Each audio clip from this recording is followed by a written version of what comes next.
Hello বন্ধুরা, date two লাভ মের episode 10 নিয়ে ফিরে এলাম। এই ড্রামার বাকি ভিডিওগুলোর লিঙ্ক তোমরা ডেসক্রিপশন বক্সে পেয়ে যাবে। আর আমার ভিডিও ভালো লাগলে চ্যানেলটিকে সাবস্ক্রাইব করে লাইক কমেন্ট শেয়ার করে দিও। তো চলো শুরু করে নিই। এখানে আমরা গল্পের প্রথমেই দেখতে পাই যে উনবক এখানে হংডোর অফিসে চলে এসেছে। ওর সাথে দেখা করে দুজনেই মিটিমিটি করে হাসতে থাকে। ওর জন্য তো ভালোবেসে কেকও এনেছিল, কিন্তু দুজনে একসাথে দরজা খুলতে গিয়ে অস্বস্তি ফিল করে, কারণ কিছুক্ষণ আগে ওদের মধ্যে যেটা ঘটে গেছে সেটা খুবই অস্বস্তি। তারপর দুজনে একসাথে অফিস থেকে বাড়ি ফেরে, কিন্তু দুজনের কেউই সেভাবে কথা বলতে পারে না। এরপর হঠাৎই হংডো উনবকের গাল দুটো ধরে ওর সামনে নিজের ঠোঁটটা এগিয়ে নিয়ে যায় আর ওকে আবারও কিস করতে থাকে। তারপরে সিনে আমরা দেখি দুজনেই বাড়ি গিয়ে দুজনের কথা ভাবছে, একে অপরের সাথে কাটানো সুন্দর মুহূর্তগুলোর কথা ভেবে ওরা মিটমিট করে হাসতে থাকে। তারপর ফোন চেক করে দেখে যে উনবক ওকে SMS-এ লিখেছে পরের দিন আমরা কোথাও একটা বেড়াতে যাই। আর হংডো এটার জন্য প্রচুর এক্সাইটেড ছিল। নিজের সারা রাত ঘুম না হওয়ার জন্য চোখের তলার ডার্ক সার্কেল ঢেকে তারপর ওরা দুজনে আনন্দ করে ঘুরতে বেরিয়ে যায়। আর হংডো বেরোনোর সঙ্গে সঙ্গে উনবক বলে, তোমাকে দারুণ লাগছে। আজকের দিনটার জন্য আমি অনেক প্ল্যান করেছি। আসলে ও অনেক নেট সার্চ করে কিছু কিছু প্ল্যান রেডি করেছে। এরপর দুজনেই সুন্দর টাইম স্পেন্ড করতে থাকে। এখানে উনবক বলে, আমার সাথে তুমি সারা রাত কাটাতে পারবে? অনেক সুন্দর একটা দিন কাটাবো আমরা। তো এটা দেখার পর হংডোকে এখানেও শাল মুড়িয়ে দেয়, কারণ জায়গাটা অনেক ঠান্ডা ছিল। তারপর ওকে বলে, তুমি তো আমার গার্লফ্রেন্ড, তোমার না ঠান্ডা লেগে যায় সেটাই খেয়াল রাখা তো আমার কাজ। আর এগুলো দেখে হংডো অবাক হয়ে যায়। উনবক আরও বলে যে পৃথিবীতে যা কিছু আছে সব থেকে বেশি দামি আর মূল্যবান আমার কাছে তুমি।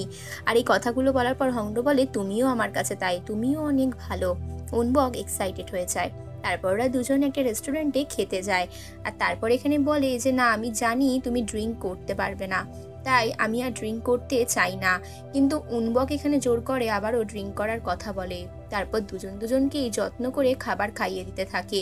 এখানে একটা খাবার এতটাই ঝাল ছিল যে যেটা খেয়ে উনবক এক প্রকারের অজ্ঞান হয়ে যায়। তারপর একটুখানি সুস্থ হওয়ার পর বাড়ি ফেরে। আর এখানে হংডো ক্ষমা চেয়ে নেয়। মোট কথা ওদের দিনটা দারুণ বিন্দাসভাবে কাটে।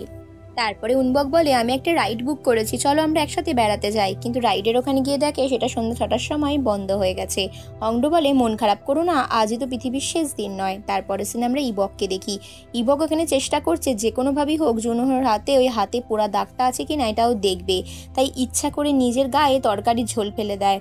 আর তারপর এখানে জুনো ওকে ওর ঘরে নিয়ে যায়। ওর রুমের সিকিউরিটি সিস্টেম দেখে অবাক হয়ে যায়। তারপর ইবক আরও লক্ষ্য করে যে ওর জামা কাপড়ের দিকে তাকিয়ে থাকার জন্য অদ্ভুতভাবে ও রিয়াক্ট করে। বলে, তুমি আমার রুমে এসে কি দেখার চেষ্টা করছো? ইবক বলে, সেরকম কিছু নয়, আমার আসলে জামাটা বড় হচ্ছে, এটাই আমি বলতে এসেছিলাম। জুনো এরপর ওর শার্টটা ওকে ফিরিয়ে দেয়। তারপর ওকে একটা অন্য শার্ট পরতে দেয়। এদিকে আমরা দেখি উনবক মনে মনে অনেক দুঃখী হয়, ভাবে যে আমি আমার গার্লফ্রেন্ডকে নিয়ে গেলাম, কিন্তু ওকে পুরোপুরি খুশি করতে পারলাম না, তাহলে আমার কি করা উচিত? ওর কাছে কি ক্ষমা চাওয়া উচিত? আসলে উনবক সব ব্যাপারটা নিয়ে অতিরিক্ত বেশি ভাবে।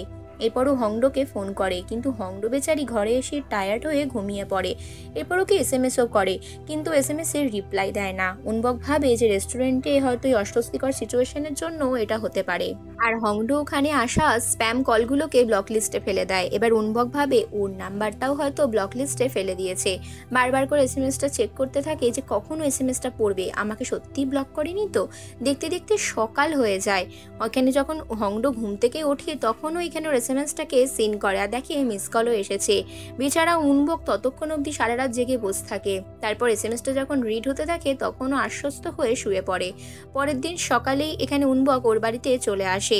এখানে ও আর এখানে হংহাক একসাথে কমিকের ছবি আঁকতো। হঠাৎই মনে পড়ে যায় হংডোর অফিস যাওয়ার কথা। তখন ওর জামার বাটন আটকে দিচ্ছিল, কিন্তু হংহাক চলে আসাতে এখানে হংডোকে ঠেলে সরিয়ে দেয়। হংহাক বলে, তোমরা এখনো লুকোচুরি খেলছো? আমি কবে তোমাদের দুজনকে একসাথে ধরা পড়া দেখবো? তো তারপর লজ্জা পেয়ে হংডো অফিসে চলে যায়। হংডো ম্যাডামকে বলে যে আপনাকে আমি ডিসঅ্যাপয়েন্ট করব না, আমি খুব সুন্দর করে ডিজাইন করব। তারপরে এখানেও উনবককে SMS-এ রিপ্লাই দেয়, বলে যে হ্যাঁ আমি টাইম মতো লাঞ্চ করে নেবো, তুমিও করো, আমি তোমায় অনেক মিস করছি। উনবক ওই SMS-গুলো দেখে প্রচুর এক্সাইটেড হয়ে যায়।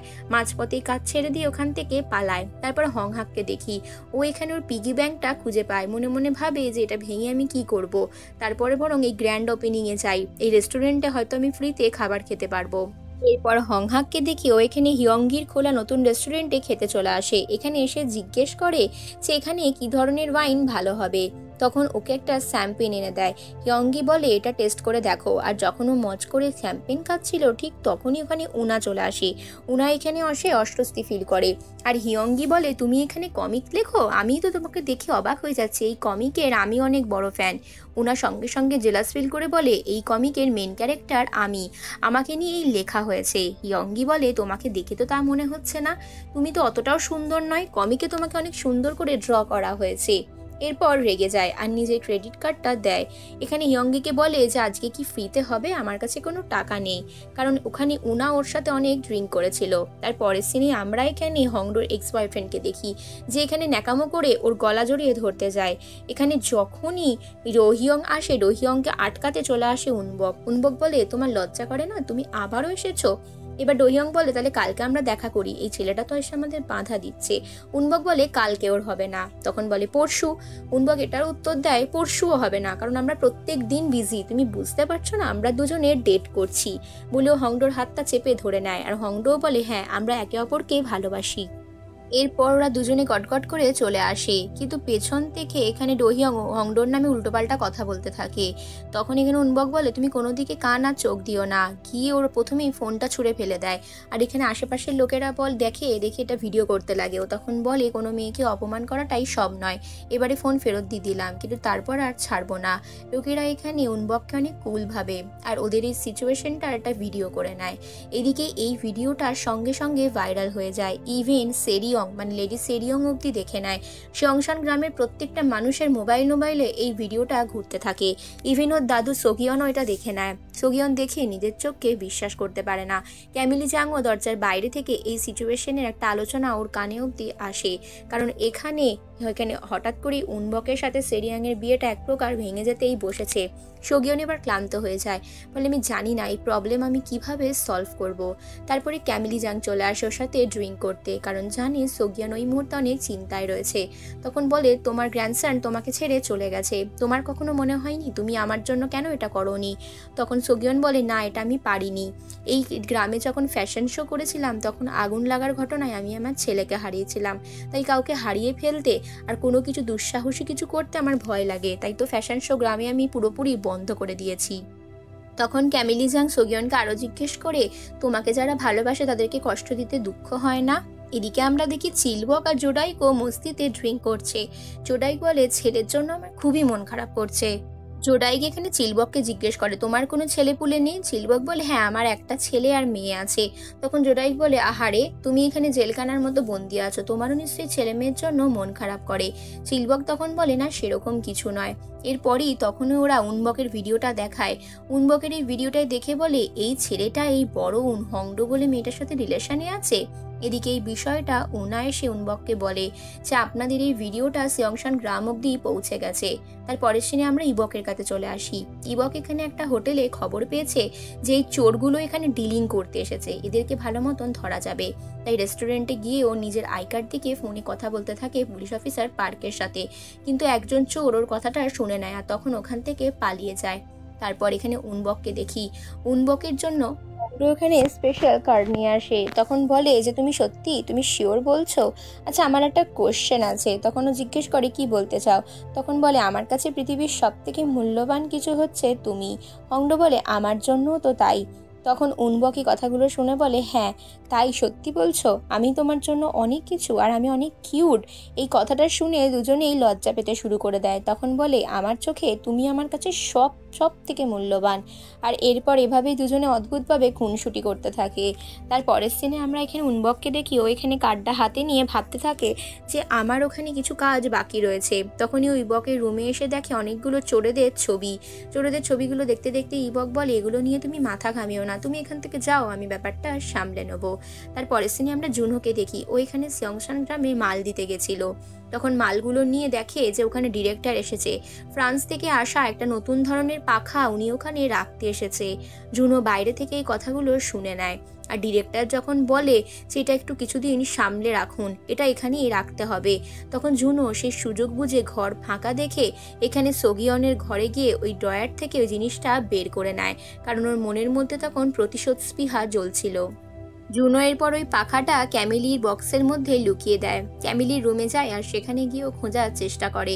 সোহিয়ন কিছু বুঝে ওঠার আগেই তখনও বলে যেখানে কাছাকাছি কাউকে আসতে দেবে না আর অনেক কড়া নিরাপত্তা রাখবে। কিন্তু যা করার এখানে অলরেডি জুনহো করে দিয়েছে। ক্যামিলির কিছু ডেলিভারি জুতোর বক্স ছিল, সেই বক্সের একটা তলাতে ওই পাখাটার বক্সটাকে লুকিয়ে দেয় আর বক্সের গায়ে একটা স্ক্র্যাচ করে দেয় যাতে সহজেই সেই বক্সটাকে রিকগনাইজ করা যায়। তারপর ওই ঘর থেকে চলে যায়। এইভাবেই ও এতদিন ধরে বেইমানি করে আসছে। এবার পরের দিন যখন হংডো ওই জুতোর বাক্সের গাড়িগুলো নিয়ে বেরিয়ে পড়ে তখন ক্যামিলি জাং আর ওর অ্যাসিস্ট্যান্ট আগে চলে যায়। এদিকে পুলিশ অফিসার পার্করাও খবর পায় যে ওরা এখানে নতুন অপারেশনে যেতে চলেছে। তখন এই বিষয়ে উনবকও ইনভলভ হয়ে যায়। এদিকে ওদের আজকেরই ক্যামিলি জাংয়ের একটা পার্টি রয়েছে যেখানে একটা এক্সকারশন টাইপের রাখা হয়েছে। সমস্ত জুতোগুলো ওখানেই আনার কথা রয়েছে। হংডো পথে আসতে থাকে। লিজাং নিজের পার্টিতে সকলকে অভিবাদন জানায়, কিন্তু তখনও অবধি জুতোটা এসে পৌঁছয়নি। ইবক তখন খেয়াল করে যে 4 জন চোর এখানে অদ্ভুতভাবে রয়েছে। আর রাস্তার মধ্যে আরও একটা ঘটনা ঘটে, সেটা হচ্ছে জুতোর বক্স থেকে পাখাটা চুরি হয়ে যাবে। এরপর ফোনে কথা বলতে বলতেই হংডো ফিরছিল আর হংডোর গাড়ির পেছনে কেউ একটা এসে ধাক্কা মেরে দেয়। হংডো তখন বুঝতে পারে না কেন ওর গাড়িতে ধাক্কা মারা হয়েছে। ও গাড়ি থেকে নামতেই সেই লোকটা উধাও হয়ে যায় আর এসে সোজা ওর মাথায় আঘাত করলেও অজ্ঞান হয়ে যায়। কিন্তু ওখানে ঘুমের ঘোরেও দেখতে পায় ওই বাক্স থেকে কিছু একটা বের করে চোরটা নিয়ে নিয়েছে। তখন ও বুঝতে পারে যে ওই পাখাটাই চুরি করেছে। তখন সঙ্গে সঙ্গে ফোনের লাইনে উনবকও ছিল। উনবক বুঝতে পারে হংডোর কোনো একটা বিপদ ঘটেছে। উনাকে সঙ্গে নিয়েও সঙ্গে সঙ্গে লোকেশন ট্র্যাক করে ও যেখানে ছিল সেখানে চলে যায়। সেখানে গিয়েও দেখতে পায় যে রাস্তার মধ্যে হংডো অজ্ঞান অবস্থায় পড়ে রয়েছে। অ্যাম্বুলেন্স এসে ওকে উদ্ধার করেছে। তখনও বলে জুতোর বাক্সের ভেতর থেকে কিছু একটা পাখার মতন জিনিস এখান থেকে চুরি করা হয়েছে। লোকটি ওরকমই কিছু চুরি করেছে। এই কথাটা উনবক শোনা মাত্রই সঙ্গে সঙ্গে মনে পড়ে যায় যে হ্যাঁ, ফ্রান্স থেকে একটা পাখা আসার কথা ছিল। তখনই ওর গ্র্যান্ডফাদারকে ফোন করার কথা ভাবে।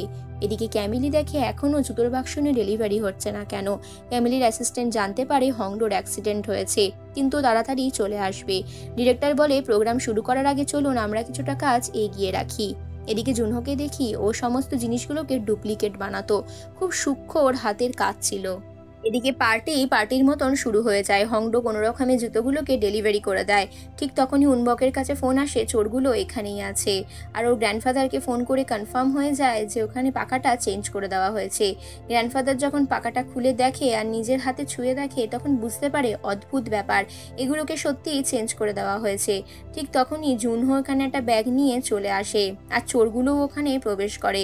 যেহেতু চোরগুলোর ছবি ওরা আগে দেখেছিল তাই জন্য কিছুটা আন্দাজ করে নেয়।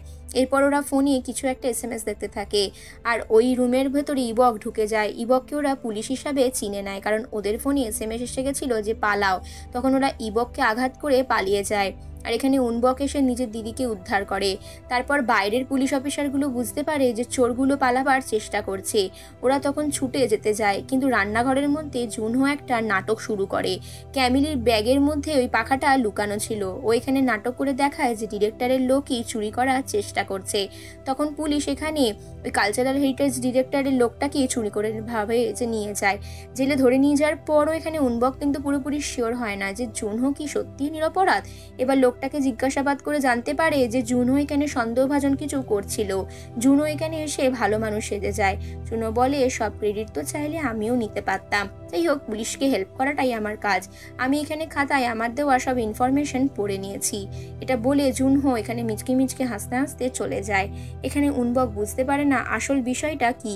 তখনও হঠাৎই ওর এখানে বাড়ির চাবিটা চুরি করে নেয়। এই স্মার্ট কিটা চুরি করে নেওয়ার পর এখান থেকে তো জুনহো চলে যায়।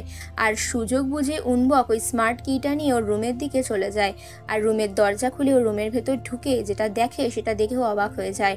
আলমারির ভেতরে রয়েছে একটা গুপ্ত দরজা আর যেখানে পাখার নকশার ওই কাগজটাও পড়েছিল।